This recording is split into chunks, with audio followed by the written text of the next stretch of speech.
Assalamualaikum warahmatullahi wabarakatuh. Oke bos, kalau tiap hari kita membahas update telur, kali ini saya akan membahas yang agak berat, resesi global. Apa sih efeknya bagi peternak, terutama pada bahan baku atau pakan atau konsentrat. Yang jelas simak terus Ternak Sukses Channel, tayang jam 3 sore dan jam 6 pagi setiap harinya. Silakan klik di playlist, ada beberapa playlist, ada kandang sendiri milik saya, terus ada kandang bebek dan macam-macam. Silakan pantau terus, semoga bermanfaat.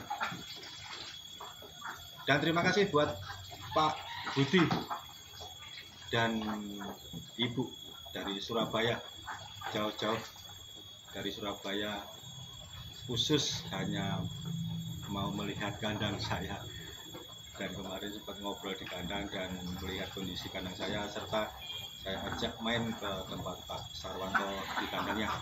Gitu, simak terus Ternak Sukses Channel, jangan lupa subscribe dan tambahkan komentar supaya bermanfaat. Kita update terus bos, kita simak bagaimana sih resesi global 2022, 2023 dan persiapan kita. Gitu bos, simak terus bos. Pertama, pangan dan juga energi melonjak tajam dengan cepat dan harga komoditas akan memengaruhi harga bahan baku di tingkat industri, dan saat harga bahan baku makin mahal, harga jual ke konsumen, ke kita semua akan ikut naik. Mari kita lihat bersama beberapa harga komoditas dunia yang meroket. Ini kita mempunyai datanya, seperti gas alam sudah naik 125,8%. Batu bara naik 166%, minyak Brent naik 45,7%, minyak sawit mentah atau CPO ini juga sudah naik 20,9%, gandum, beras naik 55,6%, jagung naik 31,5%, dan kedelai juga naik 28,1%, dan biji-biji yang lainnya naik 15,5%. Kenaikan harga komoditas ini sebenarnya sangat mendorong inflasi. Tadi sudah kita lihat tayangan dari sebuah stasiun televisi, dan pemerintahan Pak Jokowi sudah menyampaikan 2023 adalah gelap. Ekonomi tahun 2023 adalah gelap, atau berbagai macam yang disampaikan dari Menteri Ekonomi dan beberapa negara besar. Bahkan beberapa pakar ekonomi pun telah menyampaikan kondisi yang akan datang di resesi ekonomi di tahun 2023. Nah, yang akan kita bahas tadi adalah soal kenaikan bahan baku ya bos. Inflasi itu adalah kenaikan harga yang cukup signifikan, terutama beberapa komoditi dan bahan baku. Nah, kalau bahan baku sudah naik seperti tadi yang di sebuah televisi, jagung, kedelai, terus gandum dan biji-bijian, otomatis kemungkinan konsentrat akan naik. Jelas bahan baku kalau yang nyampur otomatis juga akan naik bos, harga-harga akan naik karena bahan baku naik. Pembuatan, kalau tidak salah, karena saya hanya peternak bebek, otomatis ekonomi karena bahan baku naik, otomatis harga produksi akan meningkat bos, dan harga jualnya otomatis akan naik, sehingga akan berpengaruh pada kenaikan harga. Itu pasti. Yang jelas daya beli masyarakat akan menurun di semua sektor. Makanya kita sebagai peternak harus mengantisipasi sejak awal. Kalau saya salah ngomong, silakan tambahkan di kolom komentar ya bos. Yang kita bahas harus apa sih yang kita persiapkan untuk menghadapi resesi global di tahun 2023. Walaupun untuk seorang peternak, tapi kita harus memiliki kesiapan lah, karena kita tidak lepas dari bahan-bahan tersebut. Karena kalau tidak salah konsentrat itu ya bahan bakunya yang disampaikan tadi di sebuah televisi. Salah satunya loh ya, mungkin kita ulas saja.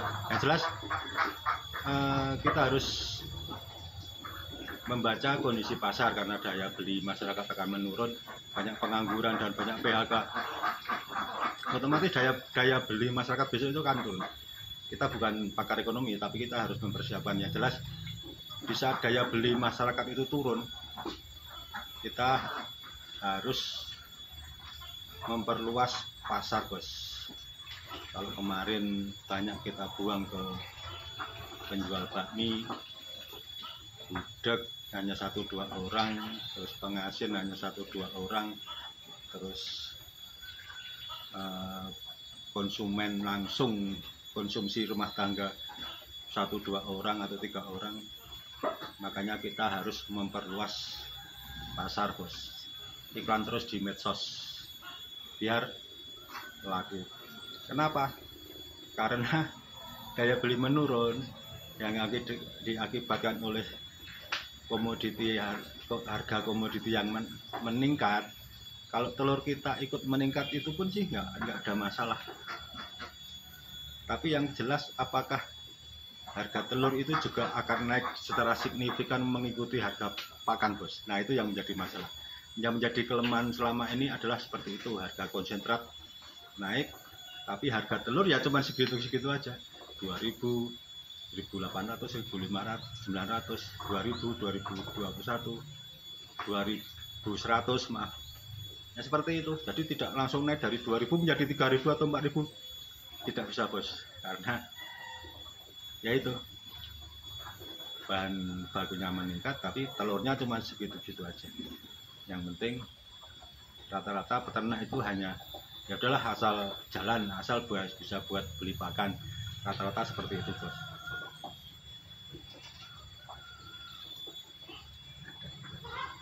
Nah, yang jelas kita harus mempersiapkan pasar, kita perluas, bos. Kalau kemarin bakul penjual gudeg hanya 1-2, besok diperlebar sampai 5. Pengasin 1-2 orang menjadi lebih banyak. Jadi di saat sana penuh atau produksinya pengasin menurun, kita buang yang satu dan yang lain. Demikian juga gudeg, penjual bakmi dan sebagainya. Jadi banyak sekali kita buka pasar lebar secara banyak. Jadi kita di saat produksi kita banyak, kita tidak repot untuk membuang telur. Salah satunya adalah itu, bos, itu yang harus kita persiapkan. Yang jelas kita tahan dulu, kita lihat prospek di tahun 2022, 2023. Yang jelas kita harus benar-benar memperhitungkan kondisi di tahun 2023. Karena sebentar lagi ini Oktober, sebentar lagi November, Desember, kurang 2 bulan masuk ke 2023. Kita persiapkan dari sekarang, bos. Kita amati karena sekarang harga sudah mulai menaik seperti lombok, beras dan lain sebagainya sudah merangkak naik. Itu adalah salah satunya, bos. Di samping menjual ke pasar, ke pengasin, penjual bakmi, konsumen langsung, apa salahnya sih kita ngasin sendiri, lebih banyak untungnya, bos. Kita yang memproduksi, kita yang menentukan harga, kita mau bertarung di pasar asin, telur asin, kita bakal menang, bos, karena kita yang menentukan harga. Makanya kita perlu ide-ide segar untuk menciptakan, membuka pasar, bos, sehingga telur di suatu saat kita melimpah, tidak terserap oleh pasar. Kita harus bisa membuka peluang, entah itu kita ngasin sendiri, kita jual langsung ke bakmi, pedagang yang lain lah. Ibaratnya seperti itu, bos. Jadi kita harus pintar-pintar, walaupun tidak krisis ekonomi, kita harus berpikir cermat seperti itu. Karena krisis ekonomi ini, krisis global ini sudah tidak asing lagi. Tahun 98, apalagi pandemi COVID-19 kemarin, kita sudah melampaui krisis. Makanya semoga besok tidak parah, karena ini sifatnya global, seluruh dunia mengalami. Kita juga harus siap. Di tahun 98 namanya krisis ekonomi, tapi rakyat tetap dalam kondisi goncangannya lebih sedikit, bos. Yang di atas itu yang lebih parah. Nah, semoga di tahun 2023 bisa kita lewati dengan baik dan tidak terjadi resesi global yang diberitakan di mana-mana. Kita harus pintar, kita harus mencari celah. Kalau memang penghasilan dari bebek hanya stuck di situ aja, apakah tidak merambah ke sektor lain, mungkin mau ojek online atau ternak ikan, dan monggo lah kita cari inspirasi lagi buat sumber pendapatan kita. Itu bos, banyak kita membuka peluang untuk menghadapi krisis di tahun 2023. Silakan tambahkan komentar kalau apa yang saya sampaikan banyak salah, dan saya bukan pakar ekonomi, saya hanya peternak bebek pemula. Saya hanya berpikir untuk, walaupun masih sedikit, saya sudah berpikir untuk mengantisipasi di tahun 2023. Doakan di tahun awal 2023 walaupun krisis ekonomi, berani menambah bebek. Mumpung di awal tahun, bismillah di akhir tahun, doakan bisa menambah 100 atau 150. Di awal tahun bisa menambah lagi. Bismillah, walhamdulillah, wassalatu wassalamu ala rasulillah. Tahun 2023 dengan A'udzu billahi minasy syaithanir rajim.